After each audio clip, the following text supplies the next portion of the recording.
এই খুশি থাক সারা জীবন হৃদয়ে আমরা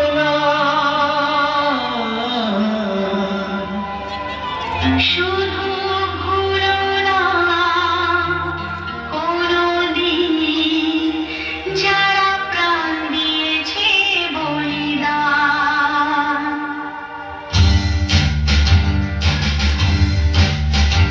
ভুলো না কোনদিন যারা প্রাণ দিয়েছে বলিদান ভুলো না কোনদিন যারা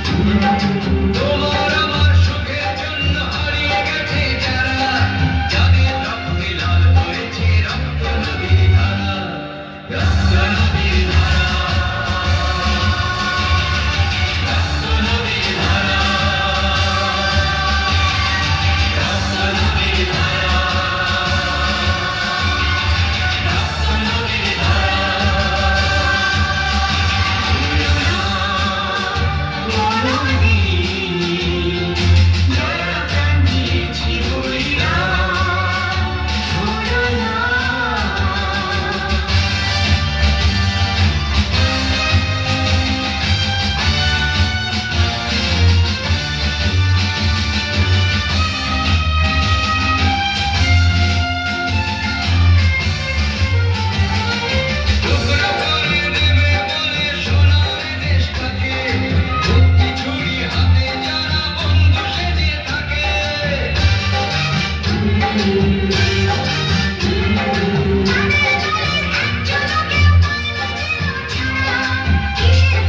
দিয়েছে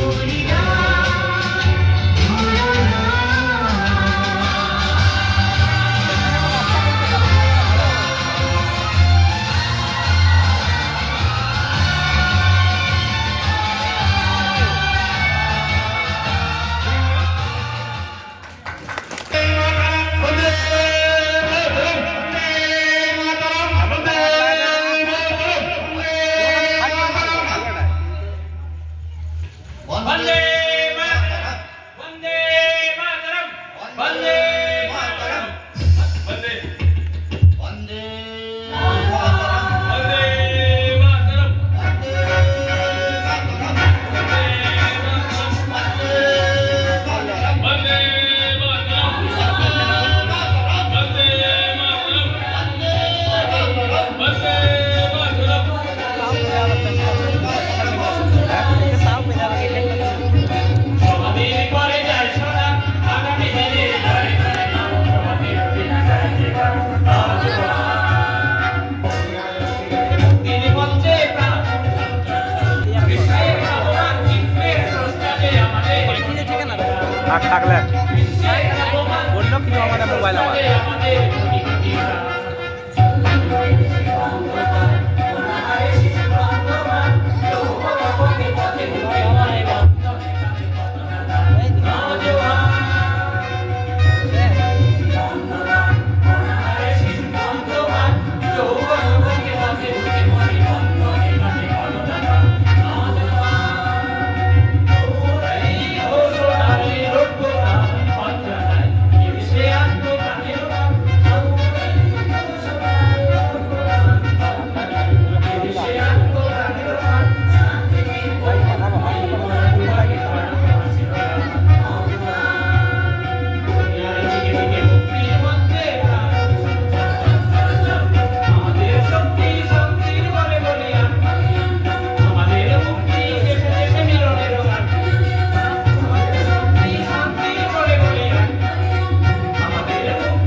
করেছে এদের এই বন্দেরা মাতরম ধ্বনি শুনে ভুজঙ্গ ধরে ইঁদুরের গর্তে ঢুকে পড়বে।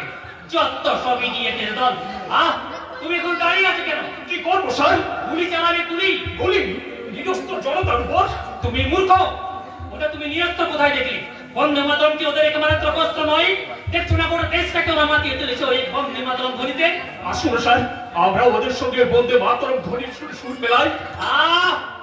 তুমি কি পাগল হলে? স্যার আমাদের বন্দে মাতরম ধ্বনিটা না ভীষণ ভালো লাগে স্যার। খবরদার উকিল, তুমি কখনো এই কথা বলবে না। আমরা তাহলে ইংরেজির গোলাম। তার উপর কথাটা মনে রাখলেই খুশি হব। মনে রাখারই তো চেষ্টা করি স্যার, মনে রাখারই তো চেষ্টা করি, কিন্তু কেন জানি না মাঝে মাঝে কেমন যেন সব ভুল হয়ে যায়। বন্দে মাতরম,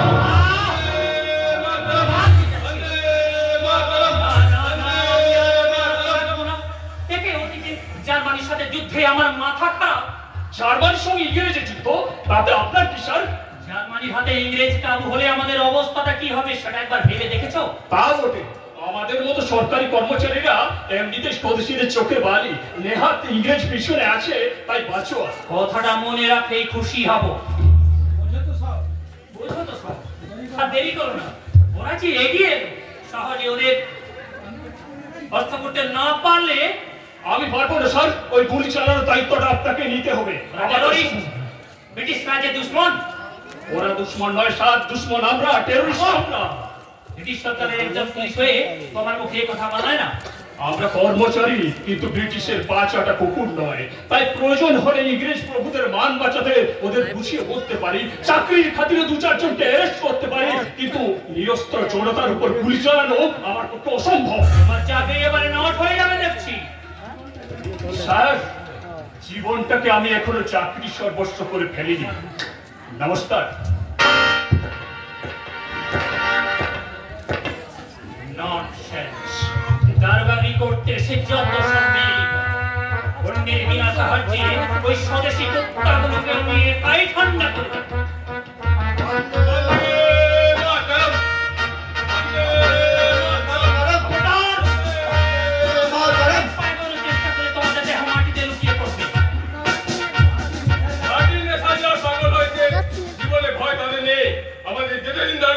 যেতে দেবো কি রে?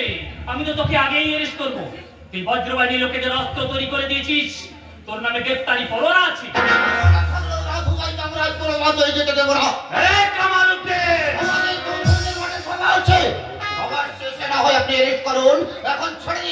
ম্যাজিস্ট্রেট সাহেব শহরে 144 ধারা জারি করেছেন, সে খেয়ালটা আছে? কে মানে তোমাদের ম্যাজিস্ট্রেট বজ্রবাণী নেতা প্রশান্ত দা ছাড়া আর কারো কথা আমরা শুনবো না। এই বজ্রবাণী নেতা প্রশান্তকে বরং তোর আমার হাতে তুলে দে, মোটা বকশিস পাবে।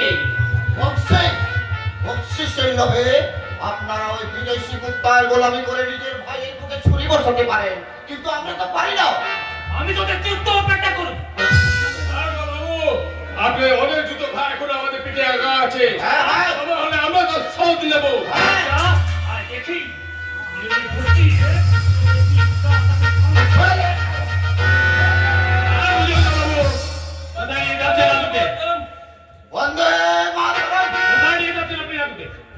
রসগোল্লা খাওয়াতে তামাশা করতে আপনার লজ্জা হওয়া উচিত দারোগা বাবু। আপনি কি আমাদের মধ্যে এদেশের মানুষ নন? এদেশের অন্য জনে কি আপনার দেহ পুষ্ট হয়নি? কিসের লোভে, কিসের স্বার্থে ওই পরদেশী ইংরেজদের পাচাটা কুত্তা হয়ে আপনি আমাদের স্বাধীনতা আন্দোলনকে ব্যর্থ করে দিতে চাইছেন? এই কথার জবাব আমি মুখে নয় রে, দারোগা বাবু। আপনার কাছে আছে যেমন বন্দুকের গুলি, তেমনি আমাদের কাছে আছে আমাদের দেশপ্রায় রাশি। বলো বলো ভাই সব বলো। বন্দে মাতরম, বন্দে মাতরম। একবারে বন্দে মাতরম ঘুরি যেন আমার এখানে শুনতে না পাই। রাঘুকে আপনাকে ছাড়তেই হবে।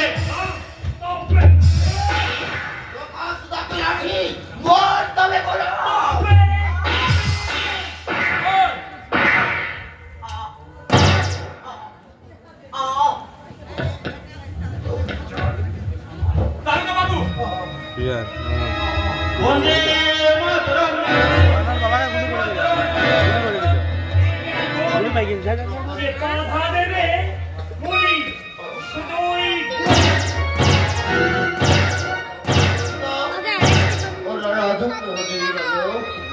আমাদের মাটির সব খণ্ড হয়ে গেল প্রকাশদা, কি হবে?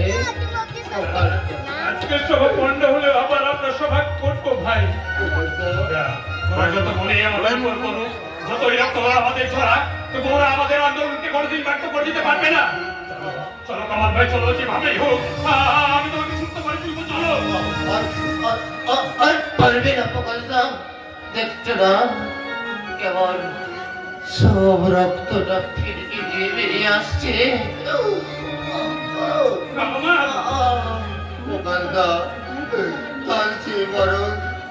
আমার জন্মভূমি মায়ের পতাকাটা একবার সামনে তুলে ধরে দেখাও। আমি মায়ের পতাকা দেখতে দেখতে এই জন্মভূমির কোলে ঘুমিয়ে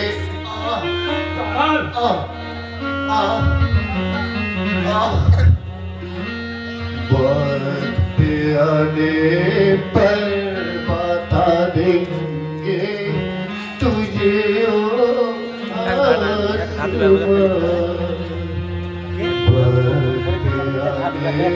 पर बता देंगे तुझे ओ आसमां। हमारी से क्या पता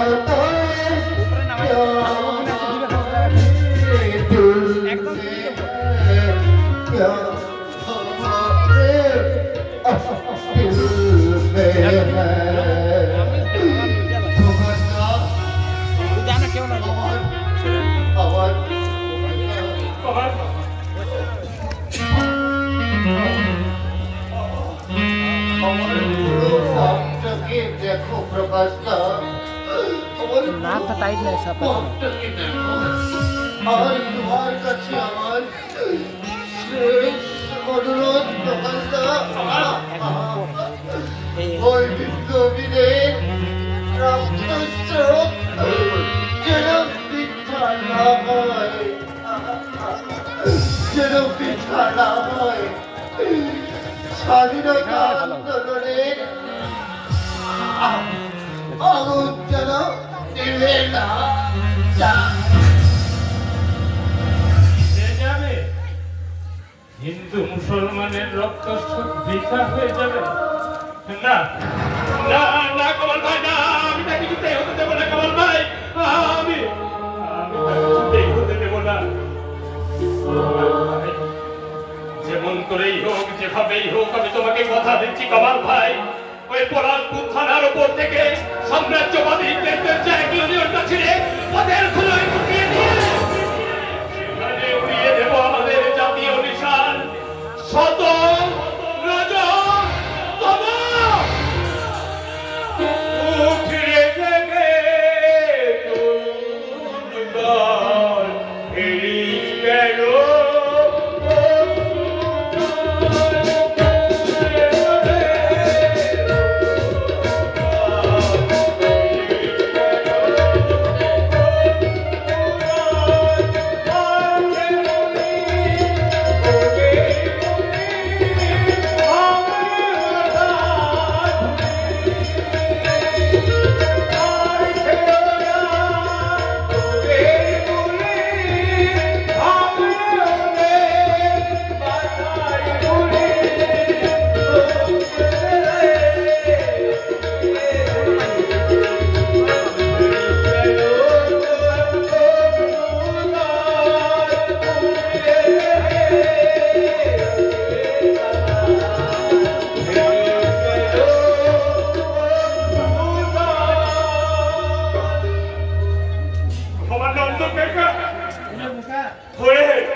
লাঠির বদলে লাঠি, রক্তের বদলে রক্ত দিতে হবে, গুলির বদলে ভাঙতে হবে ওকে গুলি।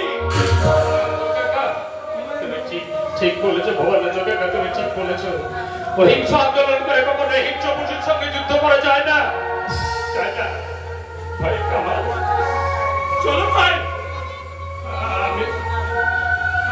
আমি নিজে তোমাকে মাটির বিছানায় শুইয়ে দিই। তারপর আমি বজ্র বাহিনীর নেতা প্রশান্ত রায়ের সাহায্যে শুরু করবো এই দেশের বুকে এক সংগ্রাম। আমরা ঘটবো ওই অত্যাচারের বিরুদ্ধে চাবুক, বিরুদ্ধতার চাবুক ওঠাও হাতে, বিরুদ্ধতার চাবুক ওঠাও হাতে, বিরুদ্ধতার চাবুক ওঠাও হাতে, বিরুদ্ধতার চাবুক ওঠাও হাতে। তোমার স্বদেশে লুট হয়ে যায় প্রতিদিন প্রতি রাতে, তোমার স্বদেশে লুট হয়ে যায় প্রতিদিন প্রতি রাতে। বিরুদ্ধতার চাবুক ওঠাও হাতে, বিরুদ্ধতার চাবুক ওঠাও হাতে। তোমার জমির ফসল কেন এবারের জাহাজে ওঠে, খুদ পুরো শুধু তোমার জন্য, তাও কি ডুবে না চোটে। তোমার ভয় না তোমাকে না যায় আমেরিকা রাশিয়াতে। বিরুদ্ধতার চাবুক ওঠাও হাতে, বিরুদ্ধতার চাবুক ওঠাও হাতে।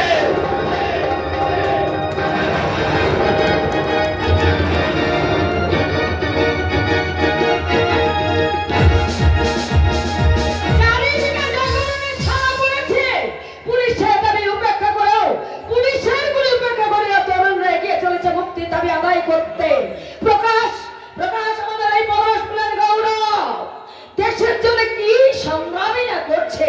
বজ্র বাহিনী নেতা প্রশান্ত রায়ও কম নয়। সত্যি সত্যি ওনার দেশপ্রেম ভারতবাসীর কাছে আদর্শ হওয়া উচিত। বাবু শুনবে কেমন গান শিখেছি? গান? হ্যাঁ বাবা, সেদিন প্রকাশ মামা এসে শিখিয়ে দিয়ে গেছে। তাই নাকি? প্রকাশ মামা গান শিখেছে? বেশ, গা তো শুনি। তুমি বলবে না তো? না না না না, বকবে কেন? সেদিন দাদুকে গানখানা শোনাতে দাদু তো রেগে আগুন। আমি কিন্তু গলে একেবারে জল হয়ে যাব। না না, গাও শপথ। একবারে বিদায় দে মা, ঘুরিয়াছি। একবারে বিদায় দে মা, ঘুরিয়াছি।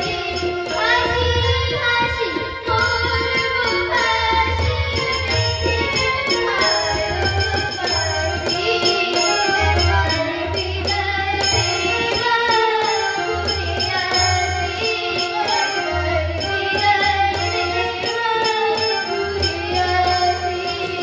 একবারে বিদায় দে মা, ঘুরিয়াছি। বাহ, খুব সুন্দর গান তো। বলে না মা, এই গান গেয়ে বুঝি ক্ষুদিরাম ফাঁসির দড়ি গলায় পড়েছে? হ্যাঁ বাবা। বড় হয়ে আমিও তারে ক্ষুদিরাম হবো মা।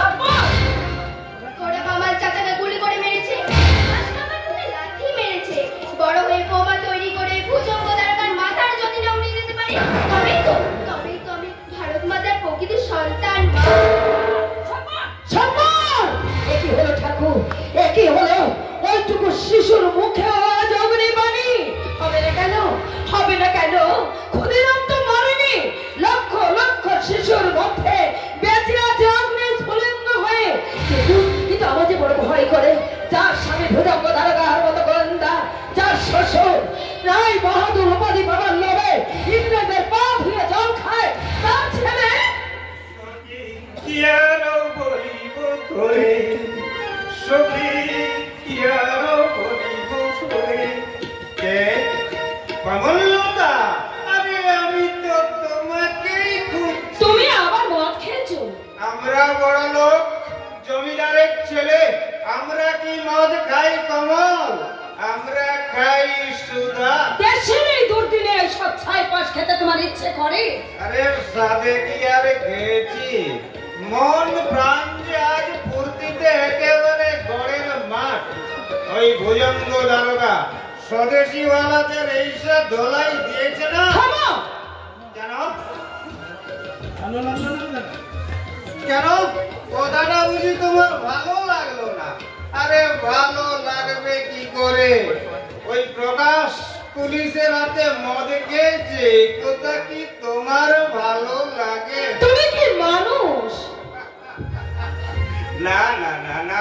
মানুষ নই, আমি মাতাল।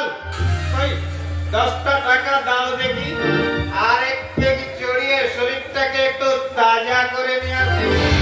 আমাকে না এখনই আবার বেরোতে হবে ওই ঢাকা প্রশান্তকে খুঁজতে। যা করতে হবে তোমরা করো, তোমার তো মাথা ব্যথা কেন? আরে তা বললে কি হয় কমল? ওই ইংরেজদের হাতে রাখতে না পারলে ওরা কি আমাদের সুখে শান্তিতে জমিদারি ভোগ করতে দেবে নাকি? দাও, তাড়াতাড়ি দাও। বললাম আমাকে আবার এখনই ওই ভুজঙ্গ দারোগার কাছে যেতে হবে। ভুজঙ্গ দারোগা বাইরে বসে আছে। আমার কাছে 1 টাকাও নেই, তোমরা যাও বাবার কাছ থেকে চেয়ে নাও।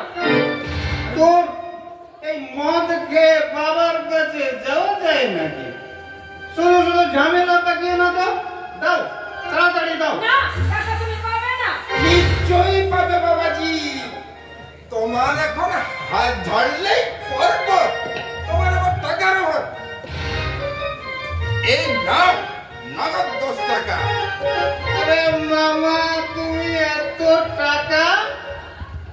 আরে না না, আমি নই, এটা তোমার বাবা দিয়েছেন। বাবা মানে বাবা?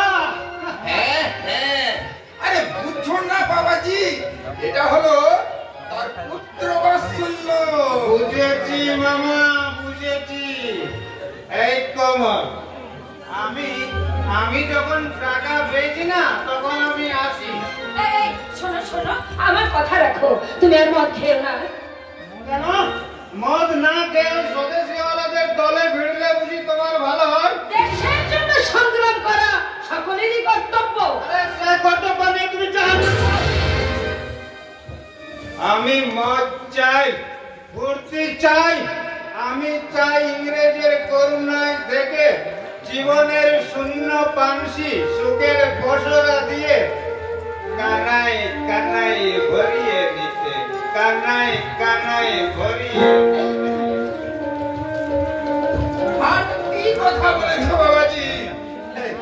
স্বদেশী আবার মানুষ করে?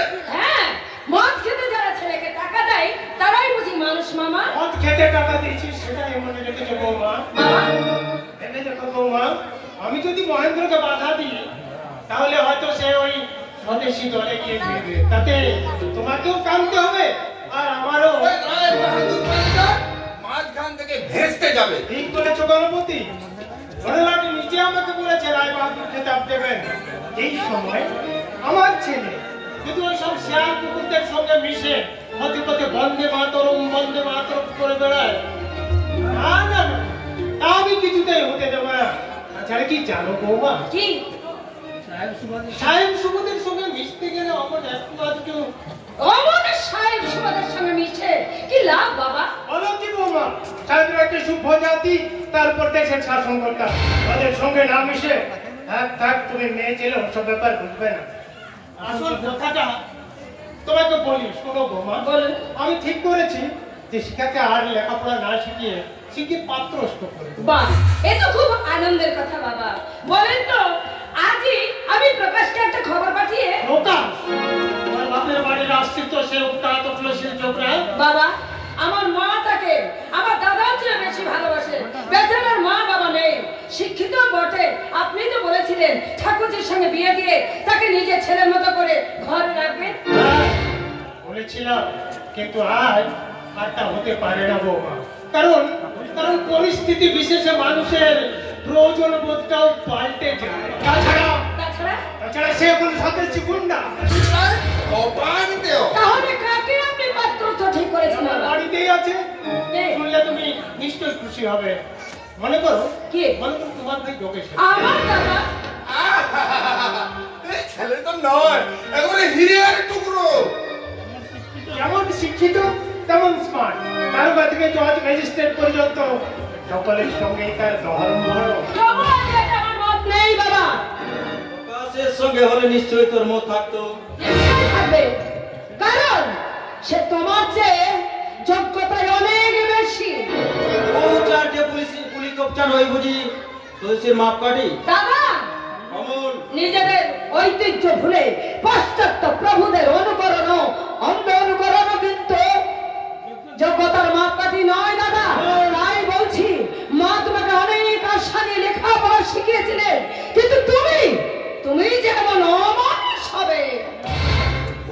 কার্তিক, তুই আমার ছোট বোন। ছোট বোন হলেও অপদার্থ বড় ভাইকে যে মানুষ বলতে হবে এ কথাই কমললতা কখনো ভাবে না। বাবা, ঠাকুরজি আপনার মেয়ে, তাই তাকে অপাত্র দান করলে আমার কিছু বলার নেই, কিন্তু তাকে আমি ভালোবাসি। তাই আপনার কাছে আমার অনুরোধ বাবা, আমার দাদা ছাড়া অন্য যে কোনো পাত্রের সঙ্গে তার বিয়ে দিলে আমি সবচেয়ে বেশি খুশি হব বাবা, সবচেয়ে বেশি খুশি। নিজের বোনটা যেমন কাল সাপিনী হবে। যুগের হাওয়া বাবাজি, যুগের হাওয়া। তাছাড়া তোমার মতন ভাইকে চিনতে ওর এত কষ্ট হয়? বৌমা চিনতে না পারলেও যোগেশকে চিনতে আমার এতটুকু ভুল হয়নি বাবা। চিনবেন বই কি, জহুরি জহর চিনবে না? তুমি পুরোহিতকে ক্ষমতা গণপতি বিয়ের আয়োজন করো। সামনের লগ্নে আমি শিখার দিয়ে দেব।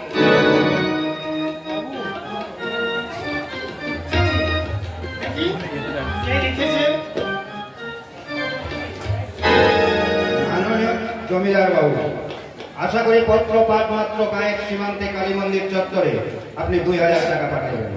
মনে রাখিবেন, টাকা না পাঠাইবে আমরাই আপনাকে উপহার পাঠাইব, আপনার কন্যা শিখার কাটা মাথা। গণপতি, আমার কন্যা শিখা বজ্রবাহিনীর হাতে বন্দি নেই। টাকা না পেলে তারা তাকে খুন করবে গণপতি, তারা তাকে খুন করবে। ধৈর্য ধরুন যোগেশ কাকা, ধৈর্য ধরুন। এই যোগেশ যখন আছে, হ্যাঁ গণপতি মামা, আপনি এখনই একটা ওই থানায় খবর দাও তো। ইচ্ছে হয় তুমি খবর দাও বাবাজি, ওই সব শুকনো ঝঞ্ঝাটে গণপতি নেই। আমার কথা তুমি শুনবে না। কত করে মাইনে দাও বাবাজি? আমি মহেন্দ্রের ছেলে। সুতরাং অগ্নিপতি থাকতে থাকতে তোমার কথা পুছে গে। কি? তাহলে মনে হয় এদের এই ষড়যন্ত্র। যারই ষড়যন্ত্র হোক যোগেশ, শিখাকে আমার ফেরত চাই। সেজন্য আপনাকে ভাবতে হবে না, আমি এখনই নিজে থানায় গিয়ে ভুজঙ্গ বাবুকে খবর দিয়ে আসছি। জঙ্গলবাবুকে খবর দিয়ে হয়তো ডাকাতগুলোকে সাহায্য করা যাবে যোগেশ, কিন্তু আমার শিখা মাকে ফেরত পাওয়া যাবে না। তাহলে তুমি এক কাজ করো যোগেশ, সরকার মশাইকে বলে 2000 টাকা। না না না না, টাকা পাঠালে ইংরেজরা যদি মনে করে আমি ওই বজ্র বাহিনীর দলে, আবার বড় লাট যদি আমাকে রায় বাহাদুর খেতাব না দেয়, আমার টাকা না পাঠালে ওরা যদি আমার মেয়ে শিখাকে খুন করে, তার কাটা মাথা সত্যি আমাকে পাঠিয়ে দেয়, না না না, পাপ হয়ে তা আমি কিছুতেই সহ্য করতে পারবো না। কিন্তু রায় বাহাদুর না হলে, ইংরেজের প্রিয় পাত্র না হলে, আমি কি যে করি, আমার যেন সব গুলিয়ে যাচ্ছে তোকে। আমি আর কিছু ভাবতে পারছি না। বিপদে কি এমনি হয় যোগেশ? তুমি যা ভালো হয় বলো যোগেশ, তুমি যা ভালো হয় বলো। শিখা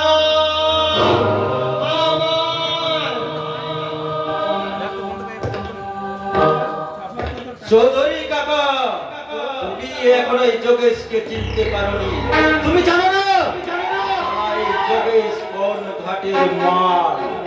আপাতত এখন 2000 টাকা পাঠিয়ে শিকাকে আগে উদ্ধার করে নিয়ে আসবে, আর তারপর ওই বজ্র বাহিনীর সঙ্গে আমি কমলতাকে ভুলিয়ে দেব। এই যোগেশের যোগ্যতা কতখানি।